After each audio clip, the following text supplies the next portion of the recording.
Hey everybody, welcome to another Sunday night chat. Got some good guys here. There's a few more invites out there. Maybe some more people in join. If not, it don't really matter. Anyway, and me as a rookie, I'm a damn rookie, son of a bitch. This is your first chat. Yeah, this is my first chat. Hey everybody. Damn it. I'm still. I'll get it here in a minute.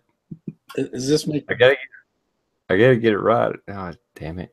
Anyway, let me go ahead. While I straighten this mess out that I have, Rick, is your six covered? Would you like to do an intro? This will probably make your blooper reel if you ever made one, but no. Thanks for the invite. Appreciate you showing all of us showing up and all you out there in the external. But we should have some fun, and tonight we might even have a little bit to talk about.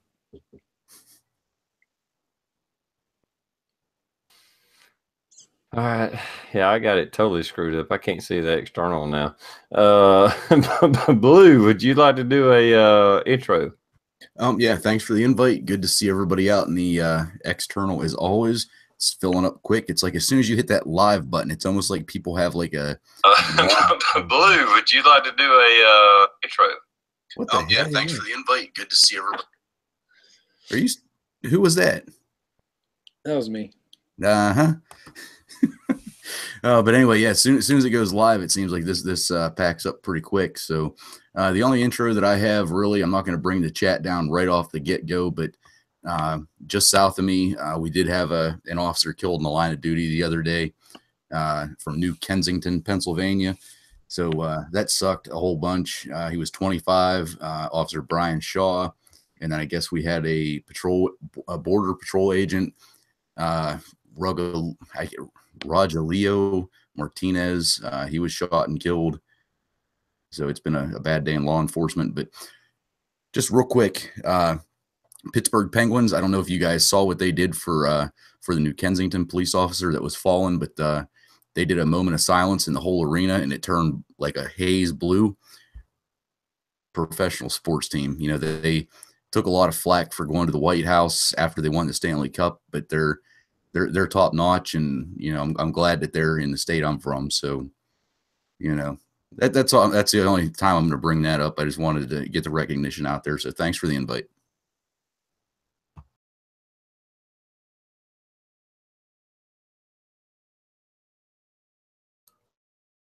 No, I think that's really good. I know you posted a lot of that kind of stuff on Facebook. I try not to intervene and comment too much on that kind of stuff because I don't want to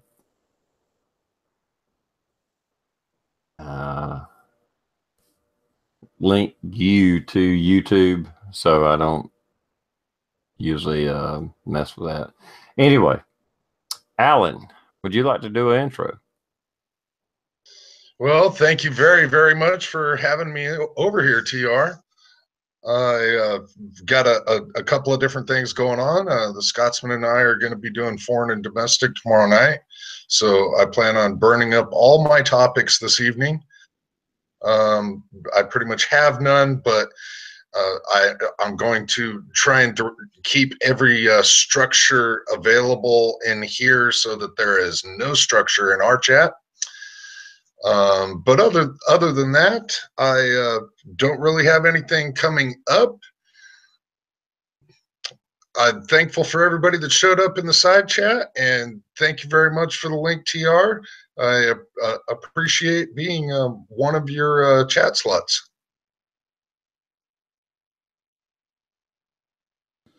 I resemble that of Mark. Well, you're welcome.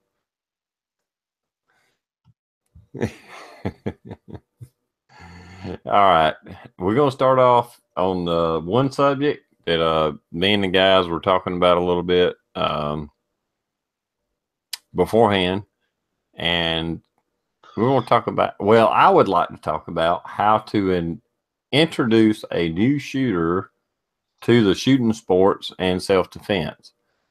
And my kind of take on it is you kind of introduce them to the shooting sports and you move them into the self-defense. And I think it's a subject that we probably all have a little bit of experience with. And I want to hear your guys' experience with that, or with what you think needs to be done. I know I've done it, and I want to know how y'all done it. So, Rick, have you ever introduced a new shooter other than your children? I'm talking about an adult to the shooting sports. I have, and it was mostly, it was usually ladies, like wives or friends of my guy friends. You know how they say that people don't learn very well from their, their significant others or their other. So I had a couple buddies, at different times ask me, hey, will you take so-and-so and show them some firearms and that kind of deal. And I think this is a great topic, actually. I don't want to take everybody's thunder away because, they got great information as well, but it's, you see those videos, and we talked about it prior to going live, but people will ruin people by handing them a firearm that's, that's too large, too big for a shooter, for someone that's just learning to shoot. And that really, if they even go back to shooting, they usually will have a horrible flinch because they're so scared of it.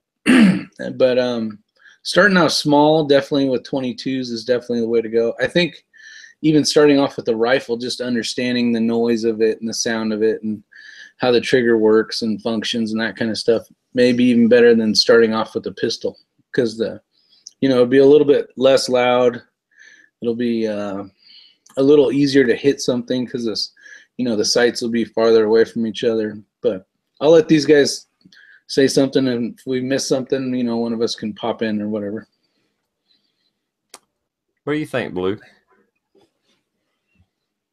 I think Rich just stole my thunder. No, no. It's Rick. Why do I keep saying that? Why do I keep saying Rich? I've known you for how long? Everybody else keeps calling me Rich lately.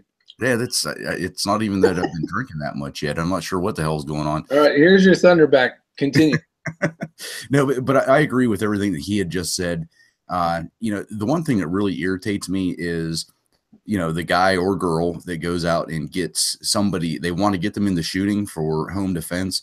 They go out and they're like, oh, hey, here's a 9mm, here's a 40, here's, whatever the pistol is, and let's put it in the desk drawer. If you ever need it, just pull the trigger. And that's the training. You need to start off, at least in my opinion, you should always start off with the absolute basics, gun safety, how a gun works, the mechanics, how to hold it, how to, change mags, do some dry fire drills, do the absolute basics, make sure they know what the hell they have in their hand before they start shooting. Too many people just want to go, hey, hon, I got you a gun for Christmas and let's go out to the range and shoot it. And they have no idea what the hell they're doing. They have no idea what a magazine is, what a magazine release is. They might know what the trigger is, and they always want to keep their finger right in on it. So, but, let's start off with the basics, do the safety part first, and then let's go from there. That'd be my insight, at least on how to get them started off. That's very, very valid points there, Blue. If I tell anybody, if you want me to do any training with you, you better expect 3-4 hours before you even come close to actually shooting the firearm.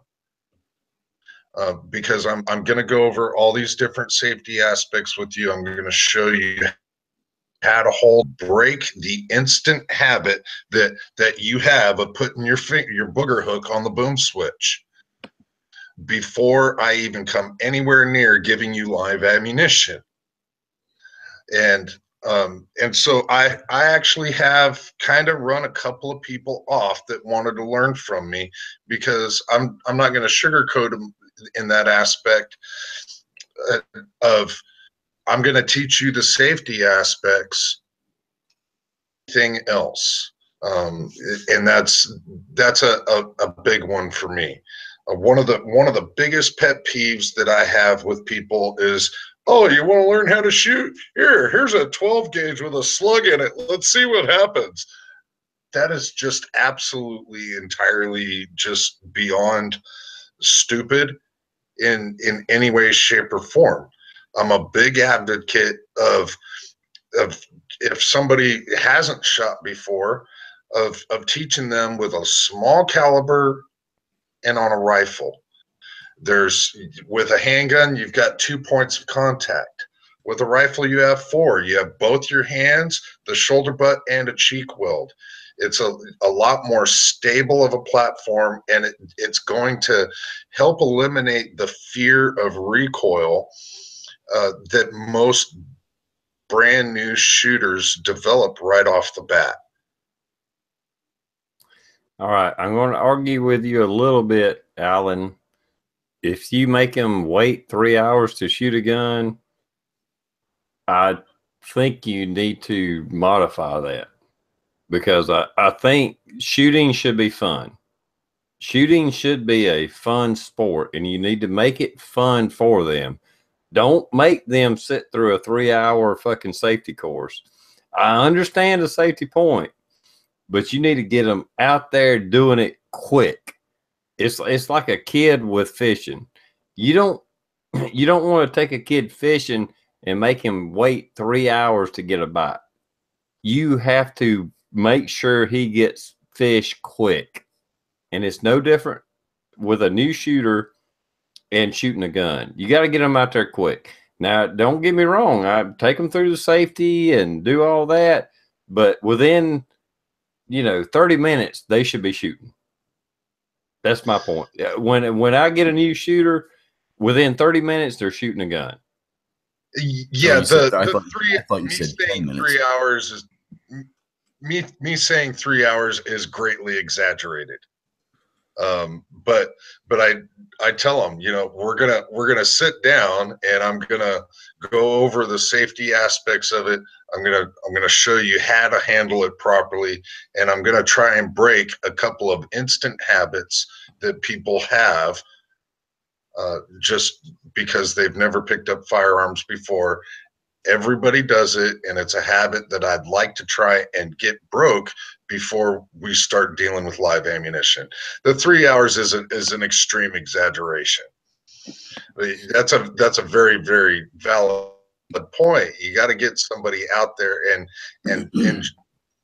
that the fun factor and create, having it as fun as it is a big thing that'll keep someone interested in it. Yeah, absolutely. You got to keep the fun factor into it. Like I said, just me personally, I mean, I'm going to start them off with a 22, whether it's a rifle or a pistol or whatever. And there is going to be some safety courses going through, what to do, what not to do, blah, blah, blah, all the safety things, but I want them to have fun. If they don't have fun shooting it, they'll never get to the next step to where, wait a minute, this may save my life. Well, and that brings up through that. Go ahead, Rick. And that brings up a good point. When you have a new shooter and you want to get them interested in shooting, don't shoot paper. Shoot something that's either going to make noise, a can of soda that's going to blow up, something entertaining that is going to, especially the younger shooters, shoot cans with water in it or whatever the case is, but make it so it's fun, things fall over, interactive, not just shooting holes in paper until you walk up to the target, is not as fun as, a can of soda that sprays out everywhere and, maybe just the first few times, but really get them to, or if you have a place where the glass can break and you can pick it up or whatever, something that's going to be neat to see. Or maybe even tannerite. You're right. Hey, if you hit the target right, you'll have some fun. You'll have some fun. But you're absolutely right with that, because I started my kids off at first, I mean, I started my kids off with a BB gun, and they had absolutely no fun shooting at a cardboard box with a freaking piece of paper on it. But as soon as I lined one of my old sawhorse benches up with like 5 cans, they weren't even full, but just as soon as they hit it and it fell, they were like, "Oh, did you see that, Dad?" It wasn't, you know, it wasn't, let's walk up and look at the paper to see where he hit. It was instant gratification. Yeah, no, definitely. And my kids, you know, TR didn't really, he was kind of asking about somebody else other than my kids, but with my kids, I used to, if you can make it a fun competition, like first one to hit 3 bullseyes gets $5 or whatever the case is, like once they've been shooting for a little while, like that really ups the ante a little bit. And I like doing that. I did the same thing with archery. I'd put folded up dollar bills in the hay bales, and if they could hit the hay bale with the dollar, they got to keep the dollar. You know, it's in the grand scheme of things. If you want your kids to love, I mean, think of it this way: I have, you know, more than a couple firearms, right? And when I die one day, I want my kids to enjoy those things. They already do. I mean, I take my son shoots IDPA with me, but when I go away, I want them to go, man, I remember this. You know, I shot with my dad. This was the first gun I shot. But I just want them to have that love. And if it takes a couple folded up dollar bills or maybe even a $5 bill or whatever it is to get your kids interested in something that you love to do, then it's well worth it. Mm-hmm. Yeah, and that's, I don't know, TR, I know you've seen the video of, because my kid has that channel, 43 the first time. He's going to miss a deer because of the repetition I have him going through. And this is just a safety thing, because the 243 that he has, it holds 4. And every time he picks that bolt up and brings it back, before he's allowed to put that bolt forward to put another round in it, he's got to put the safety on. And I mean, every time he does it, I mean, I'm sitting there and I'm like, all right, bolt up, bolt back, safety on, bolt forward, bolt down, find the target, safety off, find the target, put your finger in the trigger and squeeze. I mean, and I think that's another huge point, is repetition for new shooters, not just kids, but any shooter.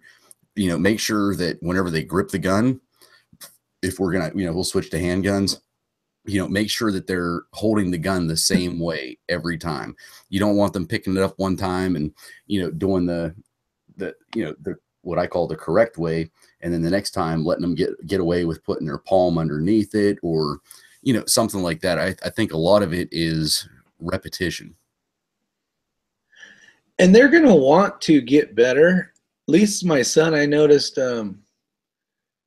each time he goes, you know, and he competes, he's looking at where he's getting ranked on the scores. And but he, you know, he'll say, "Hey, Dad, can we train on reloading or something?" You know, and just, you know, loading mags and getting better and more proficient at it. And we make fun, you know, make it a game, and he enjoys it. So it's kind of cool. Now, my daughter, on the other hand, she's a pretty damn good shooter, but that's not her big thing. Like, she doesn't go, "Hey, Dad, let's go to the range and shoot." You know, she likes shooting when we're doing it at home or whatever, but she's not big into let's go shoot for competition or anything. So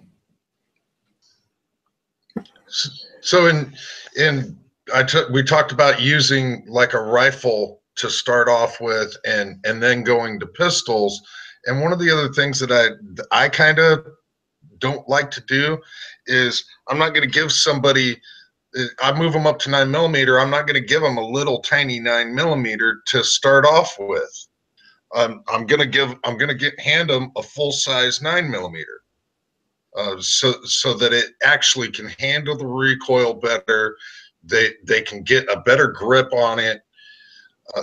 It's not going to be, you know, how do I hold this little tiny thing and how snappy it is, and ward them off from even just a little 9mm. Oh, absolutely. Yeah, you don't want to hand them subcompact guns. You don't want to hand them a 38 with a stub nose 38, little model 36 Smith and Wesson. No, you want to start them off with a 22 rifle or pistol, either one. But as you progress up, you still want to do it with full size guns. You know, that's, I mean, even me, I don't target practice with a subcompact fucking firearm. I don't, because it's not enjoyable. It sucks. They fucking suck to shoot as far as enjoyment. Matter of fact, I really don't even own a subcompact. I got one 380 in little Caltech, and I mean, it works. It's a gut gun. It works. It does what it needs to do. I've shot it enough to know it's reliable. But other than that, I don't target practice with it because I hate shooting a little son of a bitch. When I shoot a full size fucking gun, and that's what the fuck I carry. I either carry a CZ75 or a Glock 17. That's what I carry. Now TR don't mess around. Topic of sub compacts. You know, that Springfield, that SDX that I have, 10 yards. You know, my fucking pattern is so huge, and a lot of times I'm not even hitting the guy. Well, I don't want to say I'm not hitting the target, but I'm hitting it so far from where I'm aiming that it pisses me off. But I know that that is a up close and personal gun, and you start a beginning shooter off with something like that to where, you know, you're shooting a 3 what is that? It's a 3.3 inch barrel versus a 5-inch barrel. They're not going to hit shit, and they're going to give up. They're going to be like, oh, you know, I ain't hitting shit, so I'm out. I'm no good at this. You know, start them off on something, give them a fighting chance, basically. You can always have Tom Olofsson give you some pointers. Oh, I'll tell you what, that little 45, I've had so many people tell me this is what I'm doing. This is what I'm doing. I can hit anything with any other gun, but that thing. That's because you're not in the grip zone. Does that one say grip zone on it? I don't believe it does. I've never seen it. But no, it's not that I'm dropping the gun down. I'm all over the place with that little 45. I mean, it's bad. You know, bring it to the farm. Let's try it out. Because with the off duty, we have to start off at 25 yards. And there's been times I've had to repeat that course, but for whatever reason, from 25, once I get to the 15, I'm good. I'm good to go with that. But for whatever reason, that 10-yard distance, it fucks me. And it's not that I'm shooting it any different. It's just that 10 yards gets me out of the qualification zone. So I've had to make it's those little hands. Who the hell is that? It's like I'm like that guy from the Whopper commercials that he can't hold the Whopper. Can't get all the way around it. Yep. Well, when I start somebody off with a pistol, this is what I'll start them off with. My 22 Ruger, 7 3/4 inch barrel. You know, I mean, this thing is a fucking nail driver. And, you know, I start them off really close, you know, 10, 20 foot, you know, and just progress from there. You know, start them off with something that you don't have to try really hard. This is a natural pointer. It's easy to hold. It's easy to shoot. There's no recoil. I mean, the recoil is like nothing. And, you know, move them up from there. You know, and you make it fun. If it's not fun, they will stop doing it. I don't care if it's fishing, hunting, shooting, whatever it is. If it's not fun to do, they will not continue that course. And the bottom line is, it's not that I want them to be happy to shoot a gun. It really, technically, I don't want them to be happy shooting a gun. I want them to know how to defend themselves, and I want them to be able to defend themselves. It's just a way to introduce them into that mindset that it's okay to have a gun. It's okay to shoot a gun. It's okay to have pleasure in shooting a gun and getting proficient at it. And then if your life depends on it, you know how to defend yourself. If any of that made sense. No, it makes perfect sense. I mean, how many people where, you know, these husbands go out because they go out of town for a week at a time, buy their wife a gun, put it in the nightstand, and they have no idea how to clear a failure to feed, no idea how to clear a stovepipe. It's just like click, click. Oh shit, something's wrong here. And you know, if you're gonna commit to the responsibility of being a gun owner, commit. Don't do it half-assed. And I guess that's probably about the best way I can put it. Don't even buy your wife a gun. Let them pick it out. That one. That's the problem with. We buy them a gun because we like a certain gun. When in all reality, if it's a reliable firearm, let them pick it out.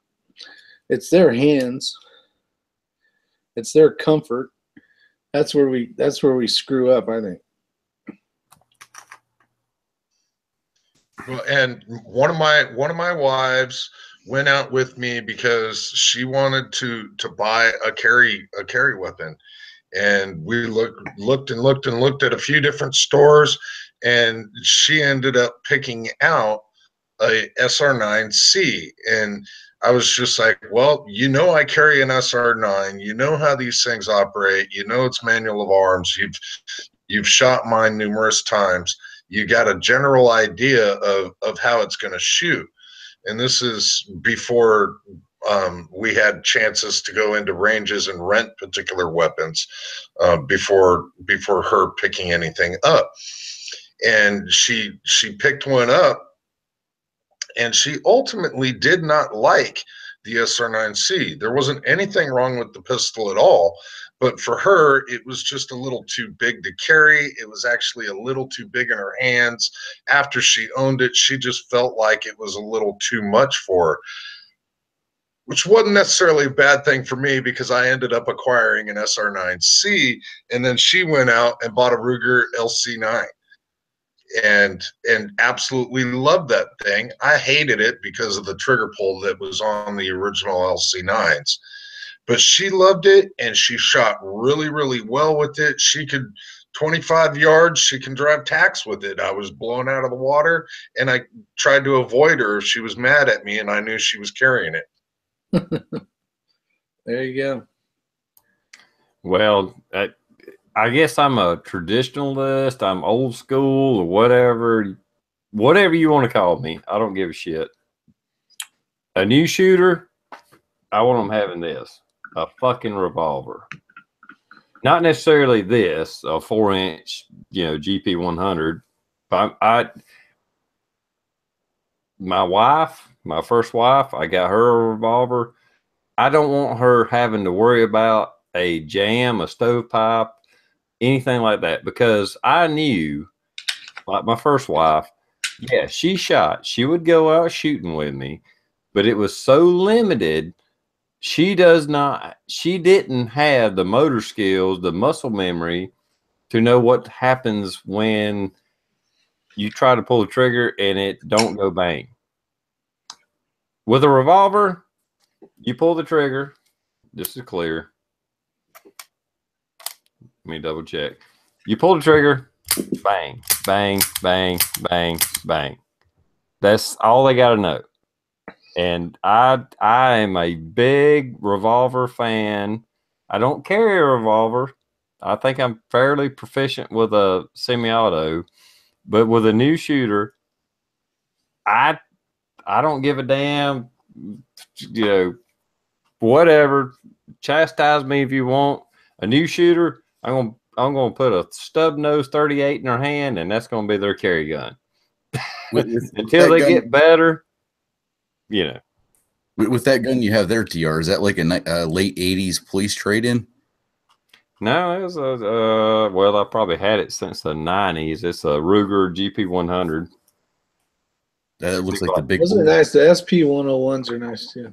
Yeah, this is a GP 100. I paid like $300 for it in the 90s.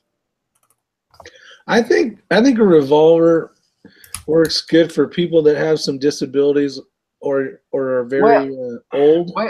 Well, the problem with a semi-auto is the problem with a semi-auto, me, you, Rick, Alan, Blue, we have no problem with working a semi-auto. No problem. We know what to do when it don't work, when it don't go bang. A new shooter, unless they're not shooting like we're shooting. Now, if they go out there and they're shooting every week, every month, or whatever, fine. They understand what to do. But my problem is most shooters, new shooters at least, they're not. I mean, even a guy, if he's a new shooter and he buys a gun, he shoots 50 rounds, and then he gets his concealed weapon permit, and that's all he shot. He shot 50 rounds. He don't know how to clear a gun. He don't know what to do when he hits stovepipes. He don't know any of that shit. I would rather even a guy. This is not a feminine, me being masculine or whatever. I'm just saying, even a guy, if you're not proficient with your firearm, I would rather you buy a Ruger LCR, handgun, or Smith & Wesson 36 or whatever it is. I'm saying if most people, if they don't practice enough, I would rather them have a revolver. No, you bring up good points. I'm just saying that it's, especially for the people that don't have the ability to pull a slide back, or they have trouble, even loading a magazine. Some people have trouble with their hands, where they can't even load a magazine. So it's probably better in many aspects, especially with, people as they age and their hands get weaker. That's definitely a way to go. But yeah, if they're not going to be proficient or practice, and you got to think too,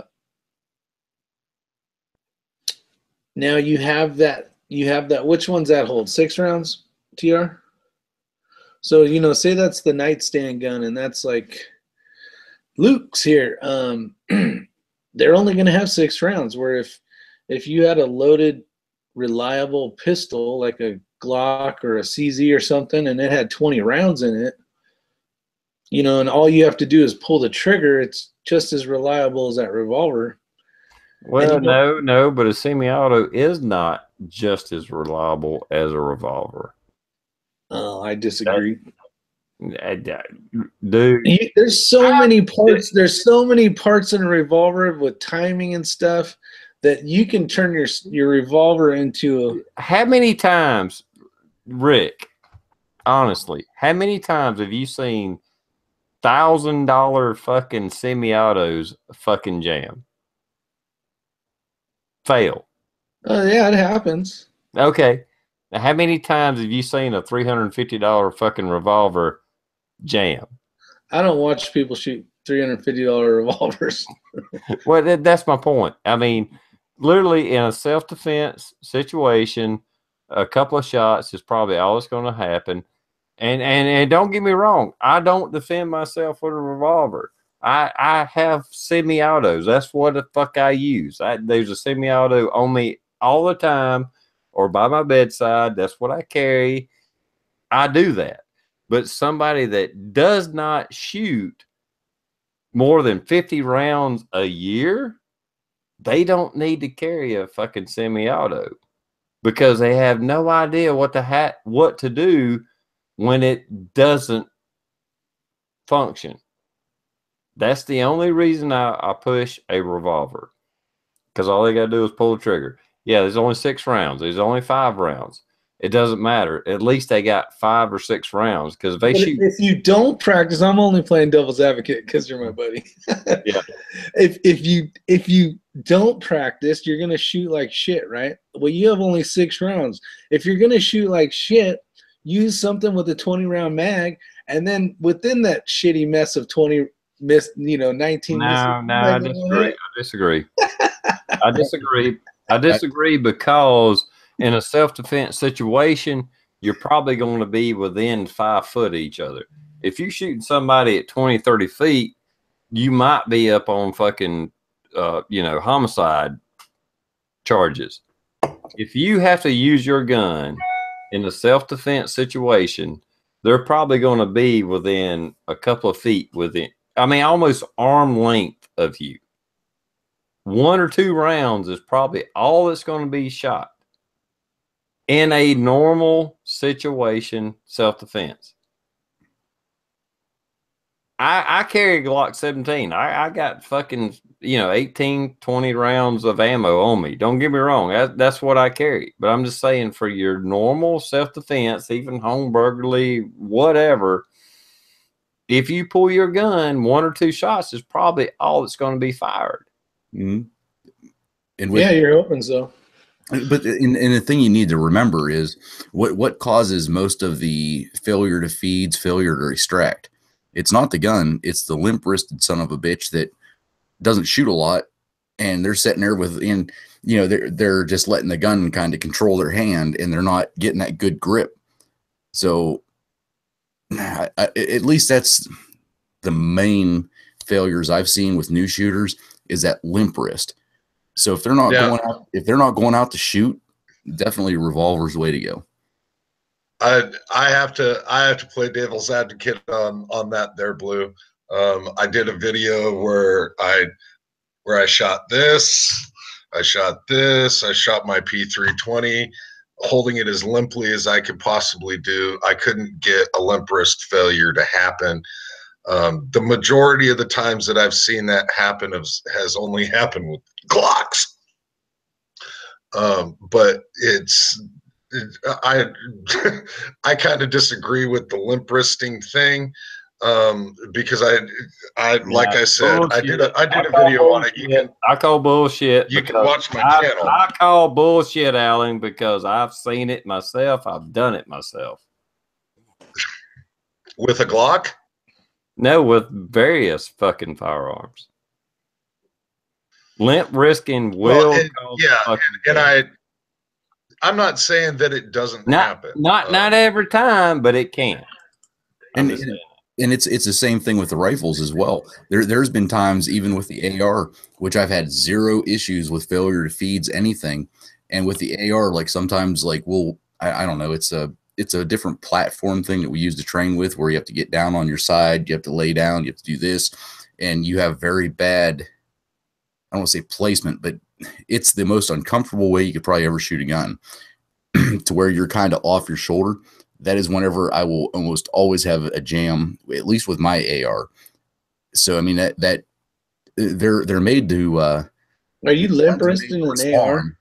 And they're made to respond for the normal circumstances. So if you take it out of that and you limp wrist, or sorry about that, you're taking a weird ass shot with a rifle, semi-automatic rifle, as to where you don't have a great, I don't want to say shouldering, but that's the only time mine has ever had a failure, and that's even with the AR platform. Okay, and I'm gonna let Luke introduce himself here in a minute, but I just want to say this. Think about it, guys, gals, everybody out there. If you have a shooter that is not going to shoot more than 50 rounds a year, what gun are you going to place in their hands to defend their life? Because they're not going to know how to clear a jam. They're not going to know how to, tap, rack, pull. They're not going to know none of that. They shot 50 fucking rounds their entire fucking life. What gun are you going to place in their hands to defend themselves? Semi-auto shotgun. A revolver or a semi-auto? I mean, shotgun. I'm dead fucking serious. Are you going to put a revolver in their hand or a semi-auto because they may pull? Because if they only shoot 50 rounds a year, guess what? They probably won't even put a round in the chamber and carry it because they're too fucking scared to do that. Oh, they're carrying the weapon around town. Yeah, it was at home. Many have you not heard of people carrying semi-autos unchambered? Yeah, which is the stupidest fucking thing in the world to do. That's why I say, if it's somebody that's not comfortable shooting, they're not going to fucking practice. They're not going to tune their hone their fucking skills in. You know, they get a gun and a box of ammo. I'm not saying me, you, and the majority of the people watching this. I'm saying a new shooter who is not going to practice and understand what they need to do. That's why I tell them to get a revolver. Because they're not going to practice. They're not going to shoot. They're not going to carry. If they do get a semi-auto, they're not even going to put a fucking round in the chamber. And then there's that fucking whole fucking issue. Well, if they're not going to practice, they shouldn't carry anyways. No, So I disagree. I would tell them, don't worry about it. I disagree with that. No, they still have the same right as me and you to defend themselves. I didn't say they didn't. But if they're not going to hone their fucking skills, at least put them in a situation that they can defend themselves. Don't put them in a, you don't put a fucking somebody that don't know what the fuck they're doing and give them a race gun and say, hey, here you go. This is a 1911 with a hair trigger and da-da-da. No, you give them a fucking stub-nose 38, fucking Charter Arms 44, whatever it is, and say, okay, if something happens, pull it out, pull the fucking trigger, period. And with that, that's just my point. All right, I'll agree with you. Let me say this, and I'm using myself as the example.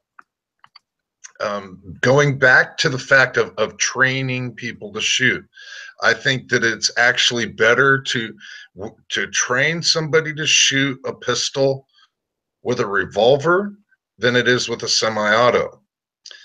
I learned on a revolver. I can shoot a revolver just as well as I can shoot a semi-auto, but there's a lot of arguments out there of the people that learned how to shoot a pistol with a semi-auto, and then they pick up a revolver and they can't shoot it nearly as well. I don't have any facts to back any of that up, other than I learned how to shoot with a revolver, and so I'm using myself as the example. And I can shoot a revolver just as well as I can a semi-auto. So I think that it's a good thing to teach somebody with a revolver.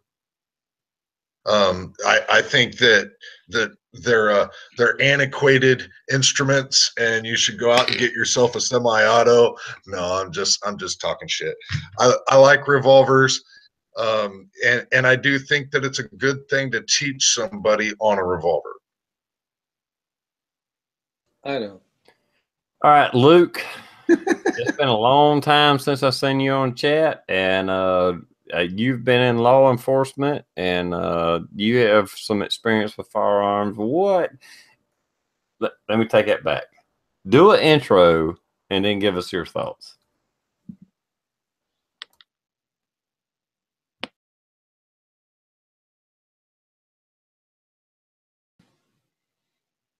Check. There it is. All right. That's new headset. Well, first off, yeah, Luke Banner. Most people know me, and for those who don't know me, I don't know. I've come into the YouTube channel trying to be like Age 6 covered, so it's been something that I work towards every day. Having said that, no, I mean, you know what? I think I agree with the fact that, you know what, I think it's best to start off with what you're comfortable with, what you have available, and you fundamental about the firearm. I think it certainly behooves you to understand every fundamental of it so that you can clear jams and so on. But you have to start somewhere. And I agree with TR as well, though. There's people out there, even law enforcement certainly, that don't practice as often as they should. They do what's required, and that's it. But the state of basically having to, actually utilize that firearm, nothing's going to replace training, and lots of it. And understanding what's going to take place, what's going to take place after the shooting, all these other things that's going to, so you don't have to worry about all that when the times come. I also agree that most interactions of self-defense are going to, probably be within the 5 to 12 foot range, 6 foot to 12 foot range, I guess, as stats go from what I've seen. And I think that either thing is, you know, whether it's a revolver, whether it's a semi, I think it's going to be pretty efficient. I think that most people, and again, I agree that you're only going to have 1 or 2 shots taken before, you know, either you're down or the suspect, you know, or certainly the perpetrator is going to be down. So, and there's certainly anybody in law enforcement, or maybe somebody with a confidence that maybe some of us have, maybe run away from a situation. Maybe we should, but there might be more times we say, damn it, this is my grocery store. I like that cashier, and I'm going to do that in the safest manner I can. But maybe you will, maybe you won't. You can have a whole discussion on that. So maybe a semi, certainly with more ammunition, is a way to go.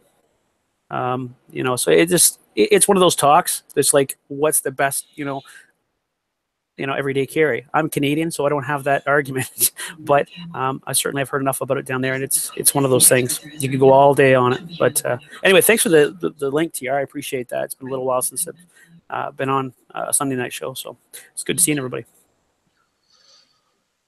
Nice seeing you, buddy. Yeah, you as well. Well, definitely more ammo is the way to go. That's why I carry a 9mm now, is for more ammo. I'm just saying, for your average encounter, 1 or 2 shots is probably going to take care of the situation, and a revolver is not a bad option. And I don't want to introduce a new shooter to I don't want to introduce them into something that not only do they have to learn how to shoot it, but then they have to learn how to clear a jam. They have to learn how to, you know, a stovepipe or whatever it is. And that's what I'm talking about. I mean, a new shooter, that, like I said, you know, my first wife, I got her a revolver. I got her a Model 60 Smith & Wesson stainless steel 38 5-shot. I was like, if somebody's fucking with you, pull that out, pull the trigger. We'll deal with the law afterwards. Period. And I knew, and I felt confident that 5 shots of a 38 was good enough to take care of pretty much any situation she was going to come into. You know, if somebody tried to rape her, if she puts 5 shots and hits them 2 or 3 times, probably will end the fucking situation. You know, we're not going into a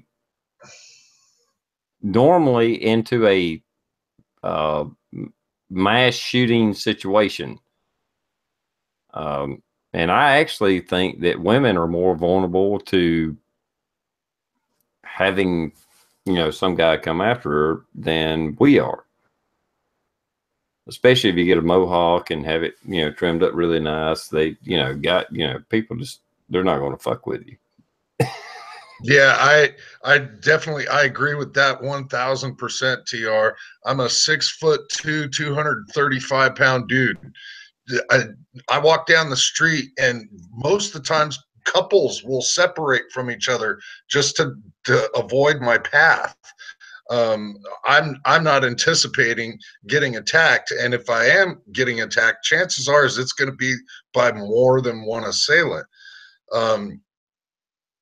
Back to the learning, I noticed though that the 22 pistol that you would put in somebody's hands doesn't happen to be a revolver. 22s are very, very notorious for jamming and creating stovepipes, this, that, and the other thing. They're mostly they're kind of dirty rounds. I'm speaking in stereotypes for the most part, but that's one thing that I think is a good asset is when teaching them on like a 22 semi-auto, you're probably going to come across some of these. I had these same problems with the 1022s, with my Marlin 60s, and so you're going to come across some malfunctions here and there, especially when you're beginning with somebody on a 22 platform. You know, I think a 22 platform is a really smart platform. There's no doubt about that, especially with female shooters, people who might be a little gun shy to begin with. You know what I mean? It's a no-brainer, and it really is. So I agree with that. That was a good point, Ellen. You know, you are going to be clearing jams and stuff like that, so you are going to understand how to clear, you know, pull the slide back, clear it, and so on. So 22s are they're a pain in the ass. They're fun as hell and cheap to shoot, but they are a pain in the ass sometimes. Well, not really, but anyway. Come on, TR, he got you on that. I'm sitting here like I've got a 22. I've got the 1022. I've got the Ruger SR. What the hell is that one? The Ruger. Shit, I don't ever shoot it, but that son of a bitch, I've never had a jam with either one of them. You guys are talking like yeah, exactly. That's what I'm saying. It's like this thing just never jams. I'm not saying it couldn't, but Oh, you're fucking killing me now. Where's my bullshit flag at? Fucking dude, this thing will shoot fucking it will eat. It will shoot perfect until it fucking jams. That just like the rest of everybody else's 22. Well, I'm not saying it can't. I didn't say it couldn't. You said it hasn't. That it normally does not. I mean, I've shot thousands of fucking rounds to this thing, and it doesn't matter. It does not matter. My point is, when you're introducing somebody to the shooting sports, you start them off with a 22 and you move them up. But if they're only going to shoot 50 fucking rounds a year, I don't give a fuck what gun you give them or introduce them to use as self-defense. The last thing you want to do is give them a semi-auto or suggest a semi-auto to them if they're not going to practice. Now, if they're going to practice, if they're going to hone their skills, of course they can move them into a semi-auto. But if they're not going to do that, if they're not going to shoot, if they're not going to fucking practice, they need a fucking revolver.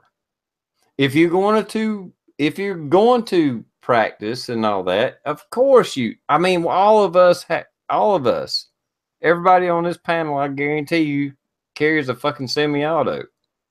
But if you're not going to practice, if you run into somebody that you teach to shoot and they do move into carrying a gun to defend themselves and they don't shoot, period. They need a fucking revolver. Because the first time that thing goes click and they don't know what to do, the motherfucker is going to take the gun away from them and use it on them. And I'm thinking like a woman, you know, I'm thinking like a wife, girlfriend, whatever. The last thing I want is my girlfriend to pull out a gun. It don't go off. The motherfucker takes the gun away from her and then uses it to force her to, you know, and he rapes her ass with her fucking gun. I want her to have a revolver. All she has to do is pull the fucking trigger. Period. Okay? You get my point? What's up, Coder Boy? Saying is, I'm just kidding. All you gotta do, pull the fucking trigger and it fucking goes off. That boom. If they're not going to train, I want to put a fucking revolver in her hand. I don't care if it only has 5 shots. All I want them to do is. But that goes back to having your spouse train you. If you're training her like just pull the fucking trigger, they're probably not going to be. Well, no, I'm being dead serious. There's some people that are not going to train. They're not going to shoot. They're not going to go out there. They want to defend themselves, but they're not going to go as far as me and you. They're not going to go out there and fucking shoot and shoot and shoot and train and clear a jam and blah blah blah. All they're going to all they're going to do is like, I need a gun to defend myself. Okay, put a fucking 38 in their hand, put it in their glove box or pocketbook or whatever. If shit hits the fan, they can pull it out and pull the fucking trigger. And they ain't got to clear a fucking jam. They ain't got to fucking do a stovepipe. They ain't got, you know, the magazine's not in all the way. They're in the pocketbook. The fucking something hit the fucking button and a magazine popped out, and now it won't fucking shoot. I don't give a damn what y'all say. I fucking think somebody that doesn't train, that is not going to hone their skills, a fucking revolver is the best fucking option for them. That's all I'm saying. You sound awfully passionate about it. That's what I just want to do. Well, and it has to do with my first wife, because I was a shooter. I love shooting guns. She didn't. She would go shooting with me time to time, but she wasn't a shooter.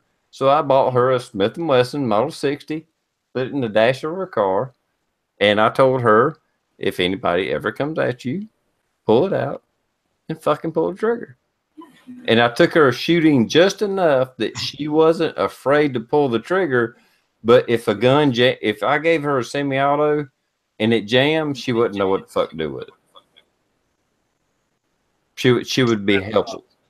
That's similar to what I told my wife. I got a few handguns in my day, and then, but I said, "When you shoot?" Sorry, guys.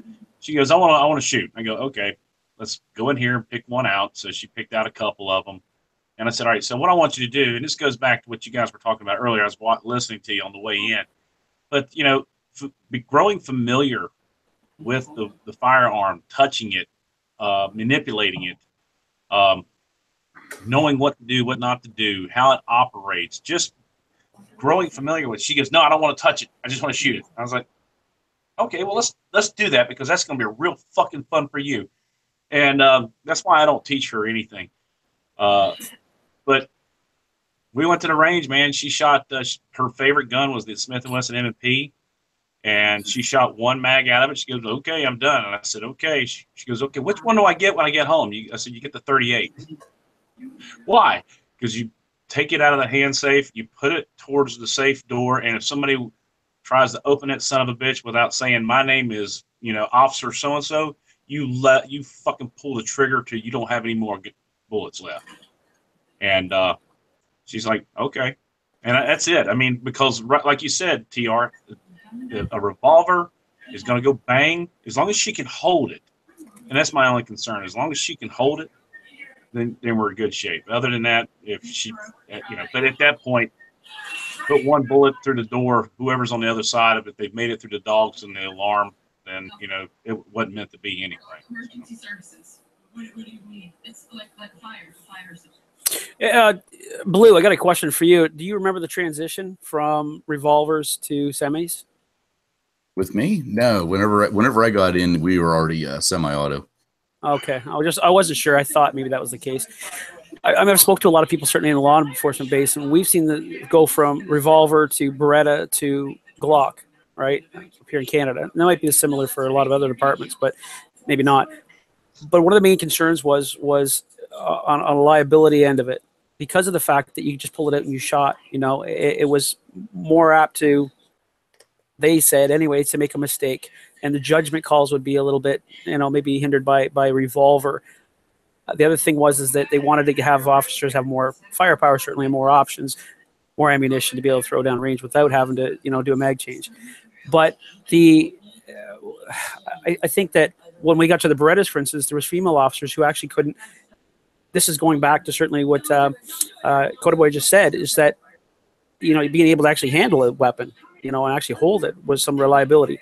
If you, not even about limp wristed as much as even, or having, if you're looking at a rifle, having that, stock basically seated properly is your grip. Making sure that grip is not limp wristed per se, I think is probably a good fundamental to teach. So at least if you can say firm grip, fire. Again, I agree with the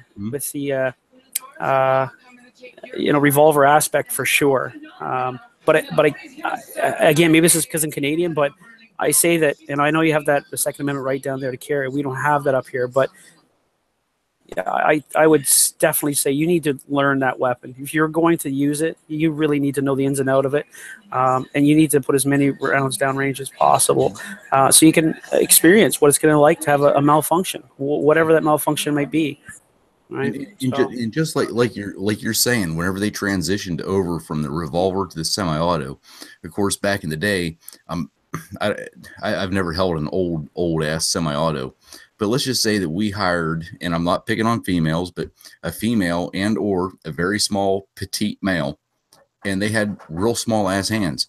We carry the Glock 20. That is a big ass gun to hold.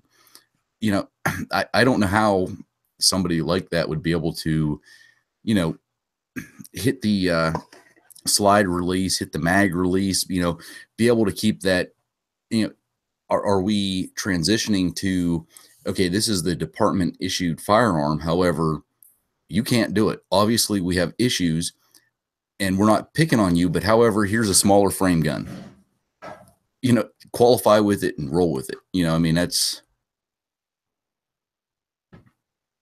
well, I think that's very important. I mean, and it gives going back to civilians, right? If you're not comfortable with that gun, change it.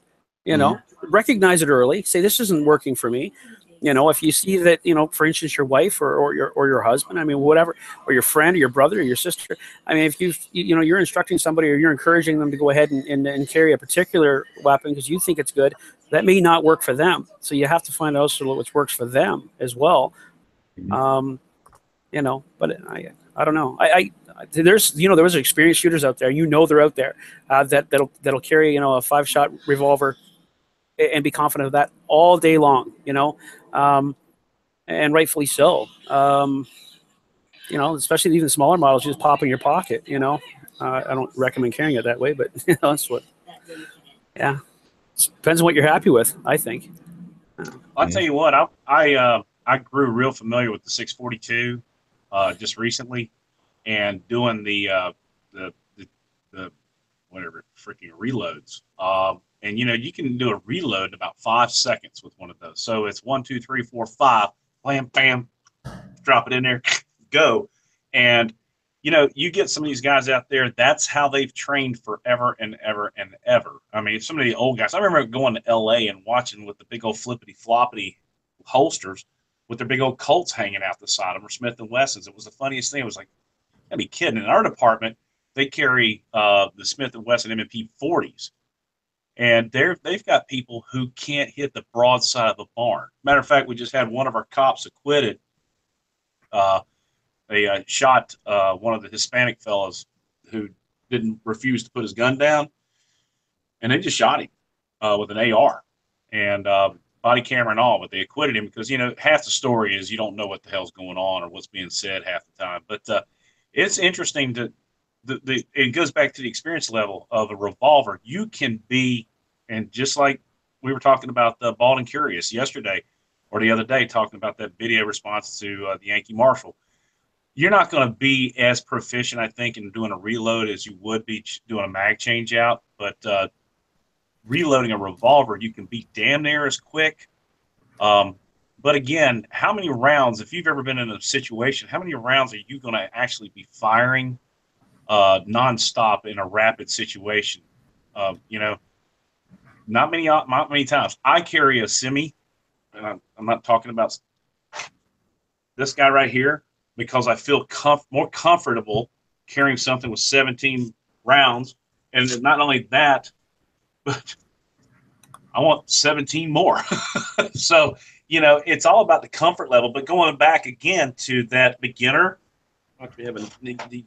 going back to someone who doesn't have a whole lot of experience, like my wife, you know, there's the gun. If somebody comes in the house, they make it past the alarm, they make it past the 2 killer wolfhounds that we have. You're in the safe room. We have one of those rooms where if you're the only person in it, it's got slide locks from the inside. And if they try to I don't give a shit what they want to take in the house. You let them take it. But if they try to come in that room, you put a couple holes through that door and fuck them. And unless they announce themselves as police officers, they're dead meat. Or they're stupid cops. And I know a lot of them. So, no offense, Blue. No, there's a lot of fucking stupid cops. We need to do some more drunk training. Well, I mean, come on, guys. You have to admit it. I mean, there's more chance. I mean, I'm more worried about a woman out there on her own than I am me. You know, I mean, if I had to fight, I'll fight. If I had to, pull out a knife, I'll pull out a knife. If I have to pull out a gun, I'll pull out a gun. I'm more worried about women out there on the street shopping, just going to the fucking grocery store. A woman has more chance of being assaulted at going to the grocery store than me and you. Period. And if she's not proficient with a firearm, I would rather her have a fucking revolver than no firearm at all. If the choices is a semi-auto that she's not proficient with that may jam, I don't give a fuck if it's a Glock, CZ. I don't give a fuck what it is. If it's a fucking semi-auto, it can jam and it will jam. Period. I would rather put a revolver in her hand than a semi-auto. That's my point. That's all I'm saying. I want her to be able to defend herself. I want her to have. So let me go one step further. At what point do you say it's okay for her to carry a revolver? Well, if she's proficient, I mean, if she shoots it, if she's comfortable with it, Okay, that was a missing link. I was wondering. Yeah. Now, if she moves up, now don't get me wrong. If he, I don't give a shit who it is, even any of us. If we're not proficient with the firearm, you don't fucking carry it. With a revolver, pretty much all you got to do is pull the trigger. When you get into the semi-autos, okay, well, then you got to know how to clear a jam. You got to know what to do with a stovepipe. You got to know what to do with a double feed, all this stuff. You got to know what to do with that. If you don't know that, you don't need to be carrying a fucking semi-auto. If you're not proficient at a gun, you could carry one of these. Well, that's true too. Take them in the back of the spine, and you run it straight up through the back and through their Adam's apple, and then it'll just drop like a fish. It's kind of cool. All I'm saying is, any woman that I'm familiar with or dating, married to, whatever, I would rather her be able to put 2 rounds out of a revolver into a motherfucker's chest that's trying to rape her than her not being able to defend herself. Period. Would you rather your wife have a 38 or no gun at all? 38, I mean, for sure. Look, the reality is that if you have to understand that if you're going to give somebody a firearm, whether it's law enforcement, whether it's a school guard, whether it's a freaking civilian, whether it's a bank guard, doesn't really matter. Point is, why are you carrying that, right? There's the fundamental. Why are you carrying it? Okay, good. So we understand why we're going to carry it. Now we have to understand what we're going to do with that gun. We're going to be potentially ending someone's life, right? Are you prepared for that, right? So have that discussion. I think that's important to have, because once you fire that gun, you see the person, all of a sudden, maybe there's something dramatic effect there. You see them fall to the ground. Do they stop shooting at that point? No, you stop when the threat stopped, right? Ideally. And then somebody's going to say, well, no, you empty that freaking gun, right? You just empty it, just keep watching the target go down and empty the sucker, and then you go away and you worry about all that shit afterwards. Maybe. But I think that, we have to understand, well, why we're carrying it. And then the fact is, why we're carrying it, well, is to protect ourselves. So certainly from there, you should say, if you've made the commitment, and TR, you said this, if you've made the commitment to carry it, then you should know it. You should understand every fundamental of that, what it's capable of, what it's going to do to that other individual, right? What your obligation is afterwards, to stay calm, what concealment and cover means, right? Because if you have concealment and cover, a 38, you know what I mean, or even a revolver with 5 rounds, or you've got your semi. So you now understand that I only have concealment here. Damn, I wish I would have had, a semi. I would have had a little bit more options here to get to a point where I could, retreat to find cover, if that was the case. So, like I say, it's I think it's just one of those things. It's like, if you're going to carry, then you have the responsibility to understand what that thing is capable of, what you want the outcome to be. I want to go home at the end of the day, at the end of that event. Well, then improve your odds, because it's still a chance. It's a crapshoot. It really is. If that person is just a second fucking faster than you, pardon my language, it's over for you. It's done. It's like these preppers, when we talked about this before, they've got every freaking beautiful rig out there as far as a firearm's concerned, but they don't have any common sense to go along with it. Zero. And I've seen those people, and Man, there is so much more to it than that, you know. And again, shit, you could go down the road on the liability aspect of it, but then I guess that depends on what state you're at down there. Liability can be very, very small when you're talking about castle doctrine and stuff like that, right? But man. All I know is I'm going to send my wife over to Alan's house so he can spend 3 to 4 hours training her on the gun, on the safety and aspects of the initial, thing prior to shooting. This is just a pet peeve of mine, and I'm sorry to keep harping on it because Coda Boy, Blue, Alan, Luke, Rick, we all spend hours and hours and thousands of rounds shooting a gun. And when you're introducing somebody new to a gun, this is a pet peeve of mine because we assume that they should be able to handle a fucking semi-auto, and they don't. They don't. That's why I push a fucking revolver. I don't know why I get so much fucking negativity for pushing a revolver on a new shooter when you guys know how many fucking hours and thousands of rounds you put down range. But when you started, did you know how to clear a jam? Did you know what to do with a double feed? Did you know how all that fucking worked? All I want is if my girlfriend or wife is in trouble, I just want her to be able to pull a fucking trigger. I don't want her, she don't need to know how to fucking clear a jam. If I can progress her to an automatic, fine. That's great. But until that, why the fuck are y'all fucking fighting me wanting to push people to carry a fucking revolver? Just so you know, TR, I was in your corner, man. I was in the corner. I am an advocate of teaching somebody on a revolver. I don't know if there's statistics out there or not, but me personally, I learned how to shoot a pistol on a revolver, and I think that it made me a better semi-automatic shooter. Well, you know what? I started on a 22 bolt action single shot Cooey, right? I don't know if you guys have Cooeys up down there. Sure, you have Cooeys down there. Anyway, it's just a 22 rifle. Basic as freaking basic gets. It's got a simple, bolt action to it, and that's it. It's just one shot. I think that's actually where everybody should start, really, because then you've got time to breathe through it all. Just you're confident. You're not even holding the weight of the rifle for the most part if you want to train it that way. It's a 22. It's a little pop.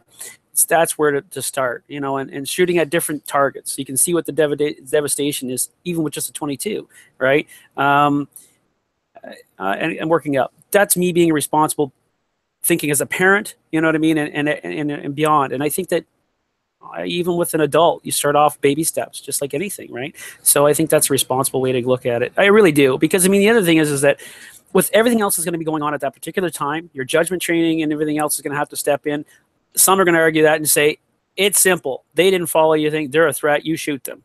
Well, I think it's a little more complicated than that, but maybe it is just that simple. So, but I agree with you, TR. I do agree with you that if you're going to talking about certainly a handgun, I think a revolver is definitely the way to go. The lighter the caliber to start, the better, I think, and you can work your way up. And that's right. They were going to work their way into whatever, but that's it. You work your way into it, right? So you're confident with it. But I have seen law enforcement officers come in, no experience. They've never shot a gun. They didn't grow up on a farm, never in their life. And the first thing they start off was a 9mm, or a 40 cal, or whatever the case is. That's the first thing they ever shoot. And that's fine too. At least that's your baseline. So if that's what you start with, okay, that's what you start with. It makes a bang. It moves the hand, wow, there's an explosion there. And then after you get over that, like I said, you can't just fire 5 and say, okay, I got it, I understand the fundamentals, and shove it in my purse and off I go. That's irresponsible. It just is. And I don't think that should be misunderstood. That's irresponsible. And Second Amendment or not, you have the right, but it's just like when we say in law enforcement, just because I can doesn't mean I should, doesn't mean I will, right? Well, just because you can carry a firearm, maybe it doesn't mean you should, because you know what? You've got the wrong mindset for it. And somebody's going to knock on the door and boom, I'm going to shoot him through the door. hang on, ask who it is first. Offset yourself from the door, whatever. I don't know. So there's a little bit more to it than just saying, here's a gun, you've got 5 down the road, just go to it. That's irresponsible. And maybe that's just a Canadian talking, but. Can I add to the conversation? And let's. I know we've discussed the revolver thing. I've been listening to the revolver thing for 30 minutes now. But so I was. Somebody asked me a question today because they're going between the cheap. Let's not even mention manufacturers, but they've got a more expensive single stack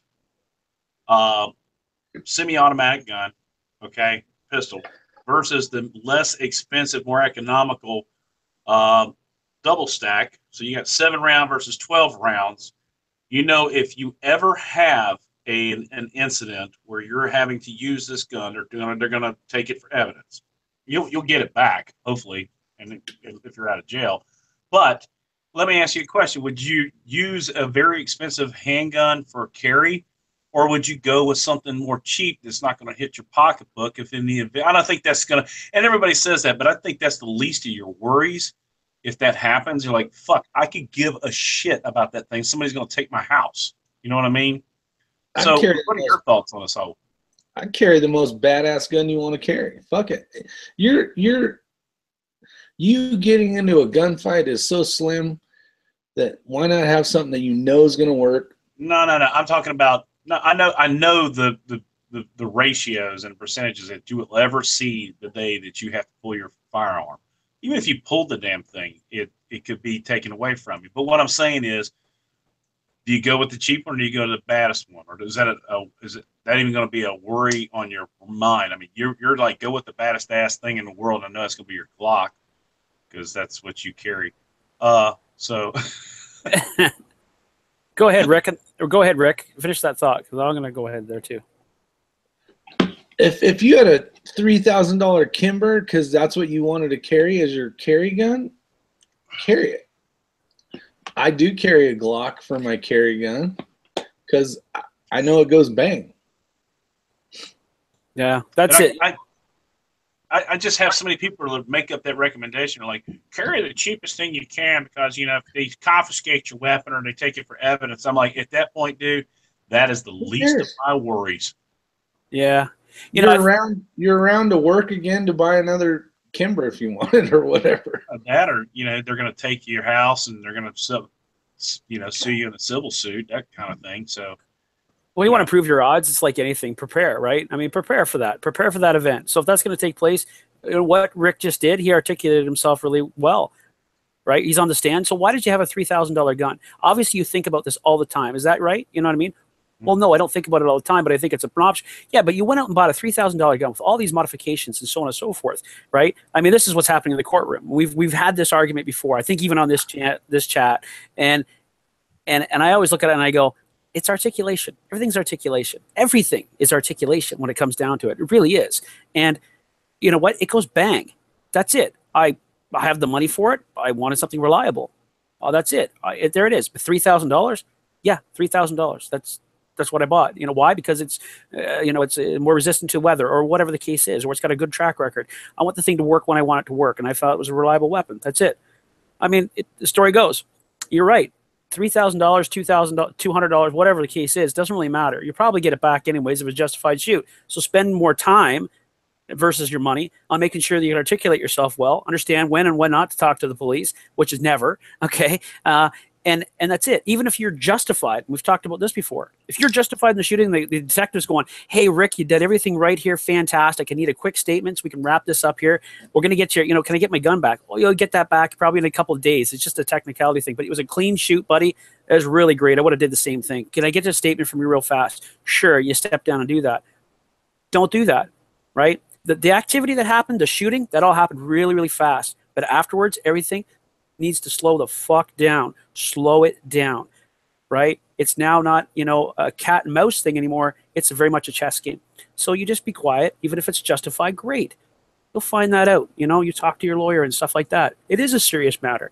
So it doesn't matter if you lose your firearm. You'll probably get it back. But you know what? At the end of the day, let's make sure that you are civilly in the right of doing what you were doing so that the civil suit, because there's two things you have to worry about, a criminal suit, right, or a criminal charge, and then you got the civil aspect. because if you might be found not guilty or not liable on the one, but somebody might try to find you liable on the other, you know, and maybe you are, depending on the situation, and you can't prepare for all of it. And you are 110% correct on that. And this coming from a law enforcement side, the worst thing you can do is start running your goddamn mouth. If 100%. there is a question, if you shoot somebody, even though you're 100% justified, you know, there was a guy with a gun to the bank teller's head and you fucking shot him. Yeah, hey, good. This is what I did, and I'll go down and I'll make a statement, but I needed an attorney first. Those are your first words. I need an attorney first. Lawyer up, babe. That's the best thing you can do. It'll save everybody a lot of trouble at the end of the day. And that's why. That's one why of my neighbors. Go ahead. Oh, I was going to say that's why personally I have a major issue with these dumbass departments that are instantaneously releasing body cam footage of law enforcement officer involved shootings. You know, I might be cleared on the criminal side. Everything was justified. But you know what? That's evidence. That is evidence for criminal. That is evidence for civil. And you guys just put everything out. You know what? Let the court system take its toll, take its time, get all through it. After that, then you can release it, but not before. Yeah. Now we had a one of my neighbors I was pretty good friends with, drinking buddies, that kind of thing. I hadn't seen him in a while, so his wife walked up and I said, "Where's Chris at?" She goes, "Oh, you didn't know?" I go, "No, what?" She goes, "He committed suicide."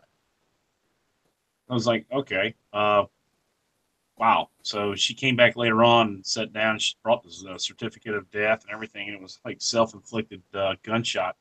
And he took a LCP 380, stuck it to his heart and shot it. And what happened was that they, you know, here's the whole thing that really pissed everybody off was that this poor girl, the first thing they do is that she's number one on the suspect list. She had to go down and spend 48 hours at the police station. Not all together, but, you know, they let her go home, sleep, come back down. After everything was squared away, they got it all figured out. They asked her, they said, "Do you want the gun back?" She goes, "No."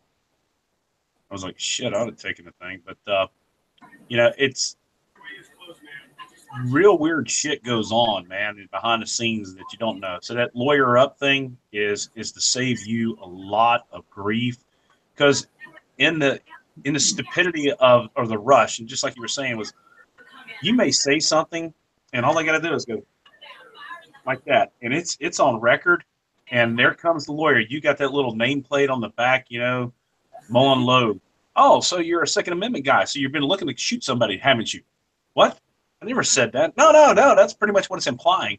And I had a conversation with one of our good friends who is a retired police officer, saying, I put a video out not too long ago. He goes, "You're going to get in trouble because what you're saying is you're implying that these people should go out and engage these individuals." I said, "I didn't say that." "Well, it's implied." "How do you figure?" It will go down like that. So, you know, listening to somebody who was actually smart in the situation, and we as YouTubers, we've got a unique responsibility to play things smart and not say stuff that was really stupid out there. Unfortunately, that's the case, because what you say can be used at all times, and it's on record, it's on video, and yada, yada, yada, which sucks, because I like to play stupid all the time, if you know me. Well, you know, the thing is to remember is this: when anytime an officer is speaking with you, if they read you your rights or whatever the case is, even if you're not sure, you can say, you know, "Am I being arrested?" "No, you're not being arrested, not at all." "Am I in trouble?" "No, not at all." "Could you read me your rights anyway?" Right? And they go, well, I don't really need to do that." "Well, could you just do it?" And you know, ask him, or ask him or her to read the rights. And why is because it'll remind you of what you actually should do. Listen to the nice person. They're giving you some amazing advice. You have the right to retain and instruct counsel without delay. You have the right to remain silent. You know, everything or anything that you say can be used against you, may be used against you. It doesn't say that you know, it could help you. Never does it ever say that. So it just behooves you, certainly, and it doesn't matter where you are. Just slow it down. That's it, right? I mean, if you're wrong, you're wrong, you know, and it'll come out in court. If you're right, you're right. It'll come out in court. You know, it's like a traffic ticket. It's not the place on the side of the road to dispute that. They give you options on the reverse side of the ticket, and they read those to you. Those are your options, right? They've already made up their mind to give you the citation. So don't argue it there. It's the same with anything else. Anything else. If it's inside your home or whatever the case is, if you know you've got, if you've got anything else, you're worried about, worry about it afterwards. Like I said, just what's important is what's just taking place, and what you do next is really important, and on all aspects. So I'll tell you what, we're very fortunate in North Carolina. We've got some of the best. Rich, help me out here. North Carolina's got some of the best laws there are with the castle. We've got, what is it? Not the castle doctrine. We've got what? It's the castle doctrine, right? I tell you what, I know more about California still than I do about North Carolina gun laws. But yeah, there's the castle doctrine. Yeah, and it applies to vehicle, workplace, home, apartments. And even if you're on your motorcycle, if somebody is actually, Alan, stop that. Even if you're sitting on your motorcycle and somebody tries to impede your immediate space while you're on your motorcycle, you can defend yourself from a firearm. And that's one of the reasons why when I told my wife, I said, if they make it past the alarm, they make it past the dogs, and you're in that safe place, you have no other option but to let it go. Mm-hmm. And I said, if somebody's out on the outside of that door and they're trying to bang their way in, it's not a cop. Shoot the shit out of them. So I don't think they would have anything to worry about with a female with 2 children, in the closet. But it goes back to that one thing. Who was the lady who shot the guy 5 or 6 times with the revolver and it didn't kill him? And he was still able to beat the shit out of her or something. What was that? You remember that? I tell you what, I have a lot of law enforcement buddies, and one of them used to work in Charlotte. And they shot a guy 13 times center mass with 40 cal with the old expanding. What were those? What was the manufacturer of that round? And he was still fighting. So I don't want to get back into the other debate, but the more rounds, the merrier. It is. Yeah. Shot placement is difficult. We already understand that, right? When you're sitting at a range or whatever the case is, and you're plinking, or I'll call it plinking, that's nothing in relation to what's going to be happening. Your adrenaline's going through, your fine motor skills go out the freaking window. I mean, so certainly if you get more of a proficient shooter, then it would maybe behoove you certainly to understand, the vital shots and how the actual body runs. Why does it continue to go? So in that case, what happened? Luck of the draw, you know what I mean? He was adrenalized for whatever reason, maybe on narcotics, and they didn't get a vital shot. Can it happen? Abso-freaking-lutely that can happen. You don't cut sensory off, like C1, for instance. If you don't cut that off, the rest of it's going to still keep going for the most part. If you don't basically, bleed them out, and that could take up to 3 minutes. You know what I mean? So, and a lot can happen in 3 minutes, as you all know, for various reasons. A lot can happen in 3 minutes. Well, that's like my wife was asking me today, why didn't they, shoot the guy in the leg? The guys that just were acquitted with shooting that dude with the AR. And I said, because if they shoot him in the leg, he still has a firearm in his hand. There's no telling what he's going to do with that firearm as he's on his way down. I know what I'm going to do if somebody shoots me in the leg. I'm going to fucking start shooting back. So they tell the guy, put it down, put it down, put it down, put it down. He's not putting it down. He still doesn't comply. And first, what do you do at that point? The problem is he already called the cops. He called the cops, said, I want you to come here because I've got a gun. I think it was death by suicide, or what is it, suicide by cop? I think that's what he was trying to do.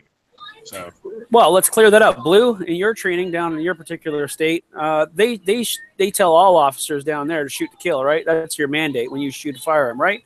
Oh, absolutely not. You shoot to immobilize the threat. No, you don't do anything like that. Shoot to kill every time. Not shoot to wound or anything. Shoot to kill. Well, unless they have a knife, then you try to shoot the hand that the knife is in. Right, usually right in the handle if you can. So makes it better. Makes it better in court. I was shooting the equipment, not the actual individual. Yes. I didn't know it was a shitty handle and the bullet went through it. It still amazes me that with as much information that's out there in today's world, that somebody in a close quarters, a 10 by 10 room, you walk into somebody's bedroom, they got a knife, and they're always like, why didn't the cops just shoot him in the leg? If they would have shot him in the leg, they could have taken the knife away from him. No, it's not true. Anyway, don't get me started. It's ridiculous. You're right. As much information is out there. I mean, we had a news story, just local, YK local, 2 hours away from me, basically, towards the big city. I call it Toronto. There was a situation where there was in a hospital setting. There was a domestic shooting inside the hospital. Long story, but strange as it was. Police officers arrived. The witness in an adjacent emergency room said she started hearing automatic gunfire. And this is right in course and tail of Vegas. Everybody's seen Vegas at this point. So she says, automatic gunfire. And she says the witness stated that she couldn't imagine that police would have this type of weaponry, right? And I'm thinking to myself, what do you think they all carry down there in Toronto, right? Or anywhere for that matter, right? At least carry a semi-auto, right? Carbine of some sort. What's a Colt, whatever the case is. But most people don't understand that at all. Look, it was a huge deal in Canada when the flap came off the revolver. That was a big freaking deal. I mean, it was a massive deal. You could see the gun. So I don't know. And people just get kind of ridiculous with all those things. Italy and see what the cops carry there. They don't fuck around. Yeah. Well, I don't know. Like I said, duty weapons, usually include, I don't know, anywhere from Smith and Wesson. What's funny is up in Canada, if you've got a ownership license or whatever, you can have a gun shipped right to your house from a manufacturer or from the dealer. Yeah, absolutely. Well, yeah, absolutely. Cool. You got to have things, and your checks and balances put in place, your licensing, your permits, and all that other stuff in place. Yeah, for sure, it's restricted, but you can definitely you can get things like that for sure. Yeah, you can't carry them, and you also have to show that you're a member at a gun club, right? That's also another stipulation. So. That's similar to New Jersey. You can't. I mean, you can what in New Jersey? Anybody on here from New Jersey? You can carry in your home. But you cannot carry outside the home. If you carry, you have to be going to you. You cannot carry it. It has to be locked in a case. Ammo has to be locked in a separate case, and you have to be going from your home directly to the range. Yeah, exact same. Just freaking, where does the Second Amendment stop? You can't. Well, we don't have the Second Amendment, but you can't even carry out your backyard, right? Inside your home. Yeah, Well, I guess you could. Yeah, you can. Actually, you know what? Maybe you can't. Because that would still be unsafe storage. It would be unsafe storage of a firearm. And you'd probably get that one to go through the court, actually. That would be a viable charge. Yeah, for sure. So, I mean, yeah, could you? It's still a gray zone. Yeah, for sure. Cobra was asking about the in-waistband, out-of-waistband, or shoulder holster. Now, I know one person on this panel who uses a shoulder holster. He's sleeping right now. Is somebody watching TV? What the hell is that? Is that a cat? That's Luke. Luke's watching TV. No, it's on the other side of the other side of the room, though. Oh yeah, we're picking it up, baby. It's all coming through. This headset's amazing. All right, cool. Sorry about that, guys. That is cool. But in holster options, we're talking about inner waistband, outer waistband, shoulder holster. So I know the Mohawk man carries a shoulder holster when he's riding a scooter. So go ahead. You've been on mute for way too long. Knock it out. Who? I mainly carry inside the waistband. When I'm riding a motorcycle, I do carry a shoulder holster. But all my investments are inside the waistband because that's all I can do. I can't carry open carry. I do have a few holsters in the wintertime that I can do outside the waistband, but only because I got a coat on. And I'll tell you guys what, there's one in the waistband holster, custom. What the hell is a custom? Help me out. Rate the Bear custom in the waistband holster. Check that guy out.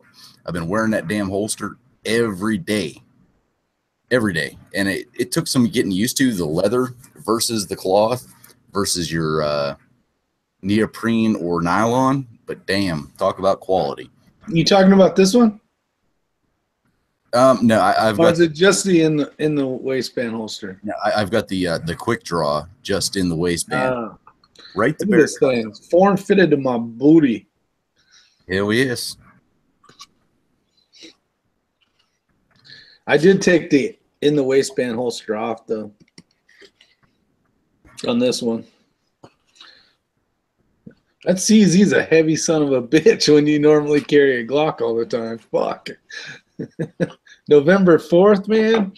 I was like, God damn, this thing's heavy. The SPO1 form that he has doesn't accommodate for that slide release, being able to go all the way in. It doesn't provide a channel, and that's why you're getting some wear right there. Oh, here?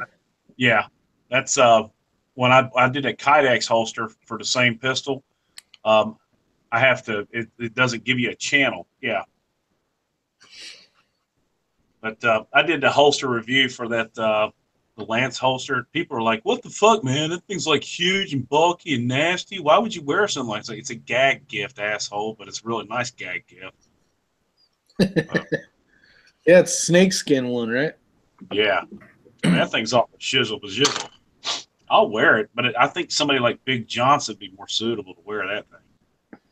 Big, redneck, fucking shit. Hell yeah. Look, oddly curious. I tell you what's funny is I sat there and we did the pistol course. I think my best time was 30:44. Pops ran it at a 30:25. Bald and Curious ran it with his 9-shot or 8-shot revolver in 29 seconds with reloads.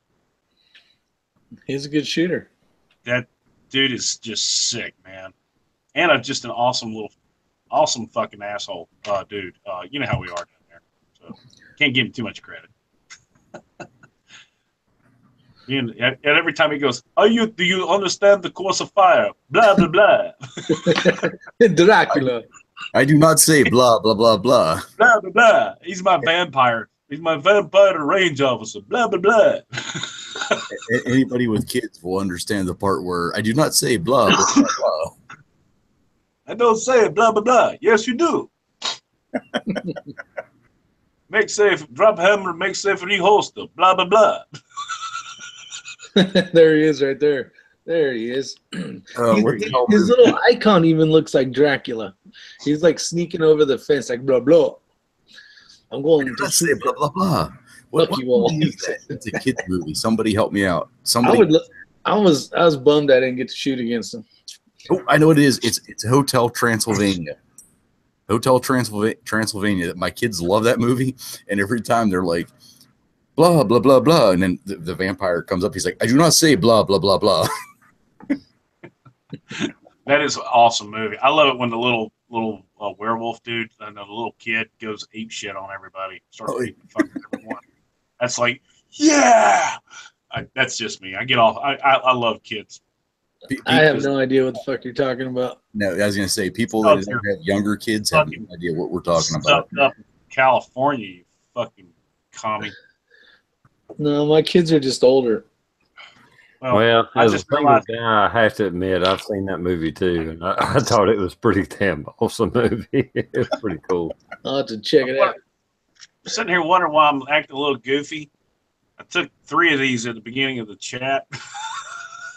Sleepy pills? Happy melatonin pills and a couple beers. Yeah. Y'all might see me pull a Pops right here in front of me. Well, shit, your bed's right there. And you know what? I could do the chat right there. That wouldn't be bad. You got one of those pillows I hate. I tried one of those. Said fuck that thing. What pillow is that? That weird looking foam one. See that shit? Oh my god. I can see you didn't make your bed either. No, I never do. And that pillowcase, I don't think I've washed that thing in over a year and a half. So, I got that going for me. All right, guys. Can we hit on at least one more serious subject before we drowned off here? I mean, not that I have one. I'm wondering if anybody has any other subjects they want to talk about. Oh, the pepper one. Just real quickly, if you don't mind, TR, can I do a little plug in here real quickly while we got a bunch of people on? No. We're doing another giveaway, raffle, AR-15 raffle. All proceeds going to go to CMAX. Just found out he picked up a little stint of some skin cancer this time. And he's trying to recoup some, pay some more bills off, and just trying to help everybody out. I think our main goal is to raise $2,000. We're going to do 200 entries into the raffle. Once we hit the 2,000 mark, that bitch is getting raffled off. So I think we can hit it pretty quick and hard and heavy. A lot of people did the donations last time anonymously. We really appreciate that. Don't do that again. Get in on the raffle. It's going to be a lot of fun. It comes with 2 magazines. And Milsurp Mike, I believe, Blue, you remember him? Milsurp Mike is donating $100 worth of ammo. Go And ahead. I don't want to get a whole bunch of other people donating shit because this is just a rifle. I want it done and quick, in and out. Who do you go? Well, holy shit!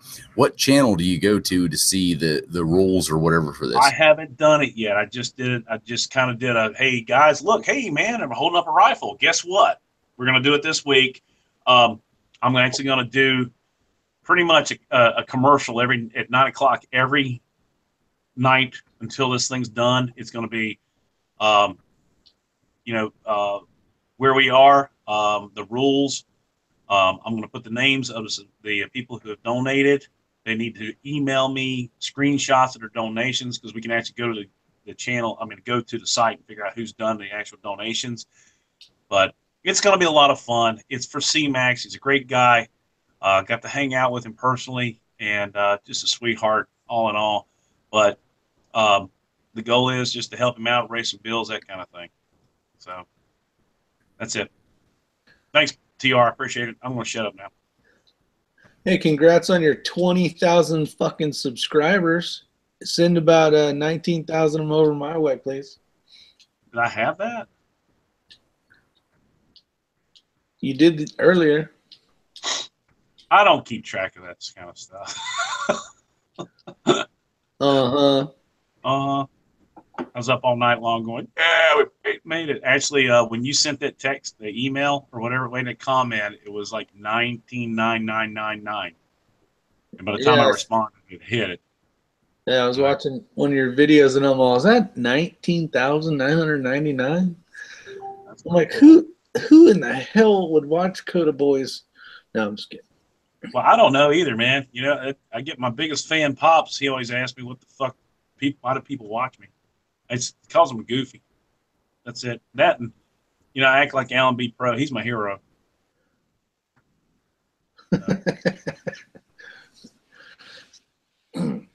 Well, someday when I grow up, I want to be like Ellen too. Yeah, sorry, you can't be like us big dogs until you grow a beard or have a mohawk. That's just how it goes. Yeah, I'm gonna say those tactical beards you guys have aren't that tactical. I can shoot with you guys just as good. Well, we can try. Anything big happening in Canada, Luke? No, nothing to be happening up in Canada. Got The gravy's hot for French fries, right? Always hot, right? Absolutely. No, I don't know. We got our first little bit of snow today. Nothing serious, nothing stuck around, but it's our first look at it anyway. So that's kind of neat for Canada. I don't know. We're southern. We're this basically I'm as far south as you can get in Canada. So I was as far east as you can go. Now I'm far south as you can go in Canada. So it's kind of neat. We're That's basically the border. Yeah, basically Ohio is just straight across. Cleveland actually is just straight across the lake. So I about ran over a couple people from Ontario today. They were riding this thing called a left-hand lane, and I don't know if they're familiar with that thing, but it's for passing only. But they were cruising along at 65, and I thought we were doing rubbing some racing. I was going to do some bump drafting. Oh, we don't speed, eh? We don't speed. So if it's not in the States. What happens when a Canadian gets caught speeding in the States? Do they have to just send a check in, or what happens there? I don't know. Last time I got caught was in Georgia, and I had to follow the trooper to a bank machine where I was supposed to take out $400 American and give it to the trooper. And I said, "Do I get a receipt for that?" And he says, "No," and he got in his car and left. No. So that was exactly what happened to me in Georgia. Now that was back in 1999, I believe. Well, you won't speed through Georgia anymore now, will you? No. And I'll be honest with you, I had a hard time understanding him. First off, I was in a truck, a 4x4 truck, and this black trooper stood way above the top of the truck. And he was saying something, all I heard was boy. That was all I heard from him that I understood. And I just went, oh, Jesus, dear God, I'm in some serious trouble. And I can't understand this, man. I'm going to have to say, I'm sorry, what was that, sir? And he didn't want to repeat it the second time. He basically told me to get out, and I got out. And it was an experience. Well, you said out is what you said. Out. Out's a two-syllable word in Georgia. It's like, you need to get out the car. You went, out? And then he was probably saying, what the fuck did you just say? Let me tell you something. You being a little belligerent. You got to watch some rednecks in Georgia, man. Yeah. Well, I have, I suppose. I've got a few, I don't know, I got a few friends that are rednecks, I suppose. Good people to have. Yeah. Heck yeah. No doubt about it. Now I am in the redneck, the deep south of Canada, and it's a true story. Absolutely true story. Yeah. My wife is from Detroit, so we always get to go across the river to the casinos across there, and smuggling the cigars back is always fun. I'm always thinking we're going to be doing something really, really, really bad. Yeah, it's always cigarettes and booze, isn't it? Get the duty-free shop and scoot back across the border. We only go to the States, you know what I mean, for gambling for the most part, down to the casinos and stuff like that. But so I don't know. But we are pretty close to, like I said, Windsor into Detroit. That's only a couple hours away. If I were to take a boat and go down here because I'm right at the lake, if I took my boat and just went straight across, it would take me about 80 minutes. 80 minutes, I think, something like that. So, yeah. Not bad. Yeah, otherwise, nothing really happening up here. Like I said, just we've had quite a bit of shootings. I will be honest with you there. You know, some smaller cities of 300,000 people up to, you know, a couple million, you know, population in cities like this. So there's been some shootings there. Up in TO, the big city, we expect that, but you don't really expect it in the 300,000 to 400,000. You know, those two major cities there, they've been having some shootings, and that's just a little alarming for us. So we're just seeing an increase, no doubt about it. So. And our prime minister, our president, I don't know, a lot of mixed feelings about him. He is making it soft. We're just so soft up here, and he just is epitome of softness. And I don't think they should be putting that on a world platform. Just, I don't know. If he's not crying, he's saying something really, really passionate and ever so nice. And my God, such a nice man. Anyway, that's it. That's Canada.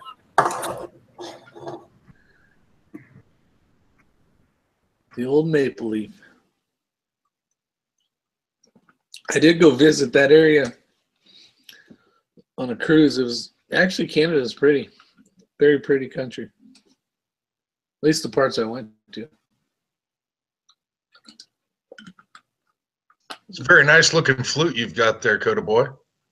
Well, thank you very much. I was going to say, my very first legal beer was in.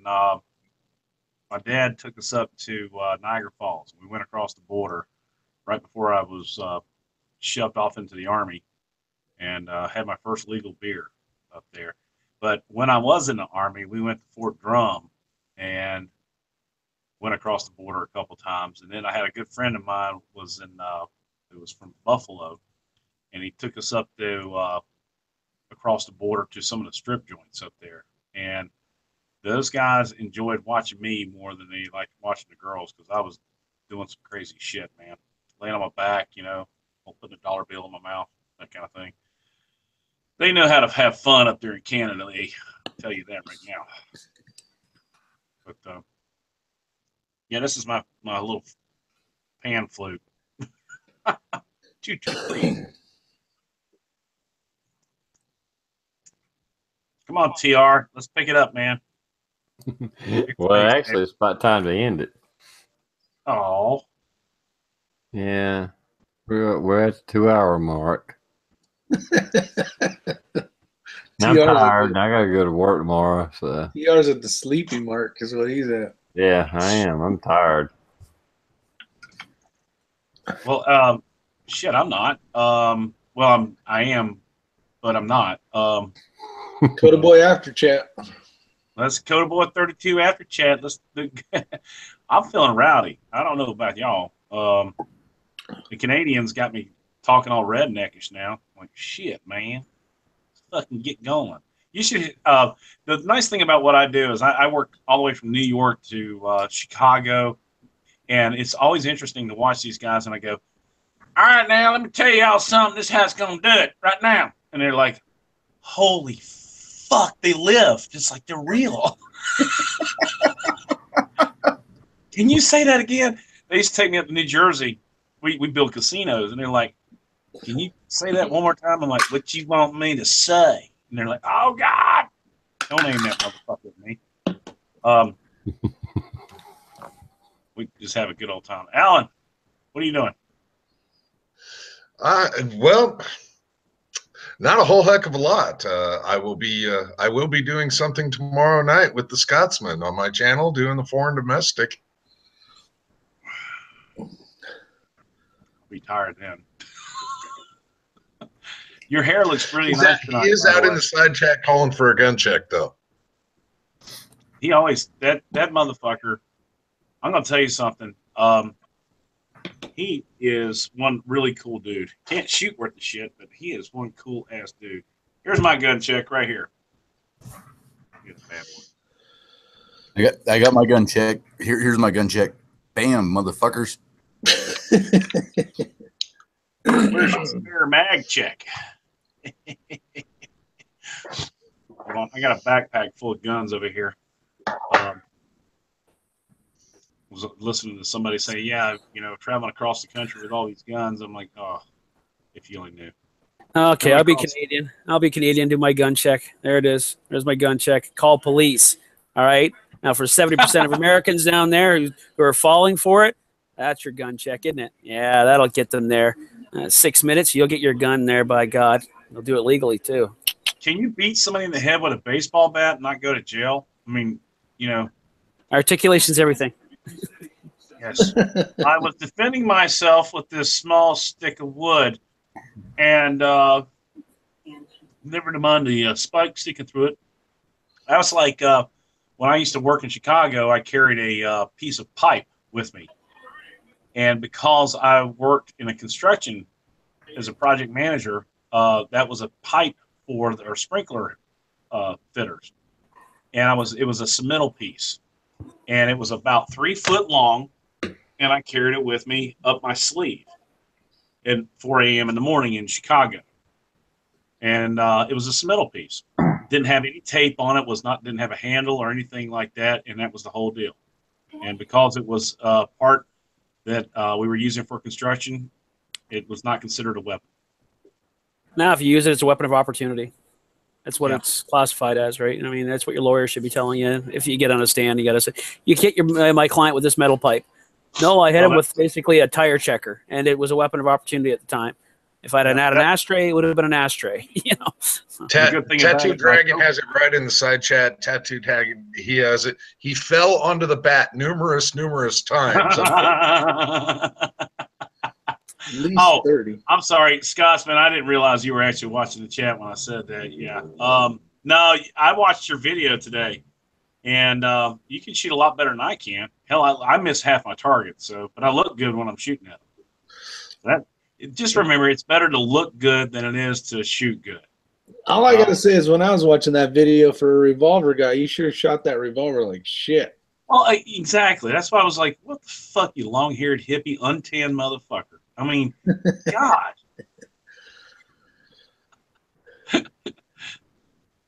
Nah, that kid, he was awesome, man. I loved it. Every time you heard him open his mouth, it was motherfucker this, motherfucker that. Nah, he was just a really cool dude. And, I mean, it was just like anything else. I mean, TR will back me up on this because Rich couldn't make it. That was probably a great group of people. Yeah, same with you, Blue. Who's Rich? You said Rich. I Rich said Rich. You fucking assholes. I call him fucking Rich all the time. It's like, goddamn, I know. I call him Rich. That's I right. was watching earlier, man, on the drive in, man. It was like, I don't know why I keep calling him Rich. It's like, you know, I've called you Rich like 5 times before anybody picked up on it. But no, it was just a great group of folks, and just as usual, it was awesome, man. We missed you guys. You know, Rick, we missed having your shotgun there because we couldn't figure out how to get ours to run right. And Did you have problems? dude, it will not run federal ammo worth the fuck. Now that Winchester, like multi-purpose, whatever, it run the hell out of that shit, but it won't run. I run the cheap reel and it works like a fucking champ. Yeah, well, for some reason, early in the morning, Maybe you're limp. Maybe you guys are limp wristing it.